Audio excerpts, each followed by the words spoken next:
نعم بدون شك، ولهذا قلت أنا قبل دكتور لحظة عاطف، أن عفوا منك الشيطان أعتذر منك، نشاهد الآن على الشاشة لقطات لكل من الرئيس عبد الفتاح السيسي والرئيس دونالد ترامب يقومان بجولة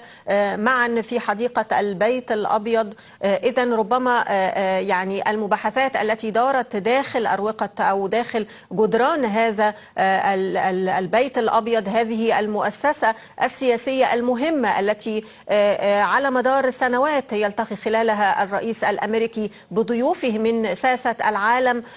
تستكمل هذه المباحثات أيضا من خلال هذه الجولة أو الصور التي نلتقطها الآن من الولايات المتحدة الأمريكية ومن داخل البيت الأبيض، حيث الرئيسان المصري